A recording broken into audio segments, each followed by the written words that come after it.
প্রিয় দর্শক, আসসালামু আলাইকুম। আশা করি সবাই ভালো আছেন। এই যে ওনাকে দেখছেন, উনি হচ্ছে আমাদের রমজান আলী ভাই। ওনাকে আমরা বড় ভাই নামে চিনি, ওনাকে এক নামে সবাই বড় ভাই হিসেবে চিনি। উনি দীর্ঘ প্রায় 10 বছর যাবৎ আমাদের এই খামারে জব করেন। তো এই যে ওনাকে দেখছেন, উনি হচ্ছে লালন শেখ।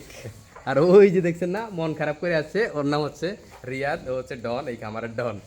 হ্যাঁ, তা আমরা আজকে আমাদের এই গাভীটাকে একটা স্যালাইন করে দিচ্ছি। ও বাচ্চা দিয়েছে হচ্ছে 2 দিন হলো। ও অনেক বয়স্ক একটা আমাদের খামারের একবারে ফার্স্ট একটা গাভী। তো ওর অনেক বয়স্ক হওয়ার কারণে ও প্রতি বছর বাচ্চা দেওয়ার পর দুর্বল হয়ে পড়ে। তো প্রতি বছর ওকে বাচ্চা দেওয়ার পর আমরা একটা ক্যালসিয়াম স্যালাইন করে দিই। তো বরাবরের মতো এবারও ওকে আমরা একটা ক্যালসিয়াম স্যালাইন করে দিচ্ছি। স্যালাইন করে দেওয়ার পর ওর দুর্বলতা চলে যায়, ভালো হয়ে যায়, সুস্থ থাকে, ভালো থাকে সারা বছর। পুরো টোটাল ল্যাকটেশনে খুব ভালো একটা প্রোডাকশন দিয়ে থাকে, দুধের প্রোডাকশন খুব ভালো থাকে। এই জন্য আমরা ওকে ক্যালসিয়াম স্যালাইন করে দিচ্ছি।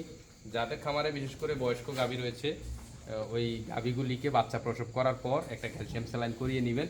এতে করে ওদের ওই দুর্বলতা থাকবে না, পুরা ল্যাকটেশনে সে ভালো একটা প্রোডাকশন দিবে আপনাদেরকে এবং সুস্থ থাকবে, ভালো থাকবে, এবং তার যে ইমিউন সিস্টেমটা ভালো থাকবে।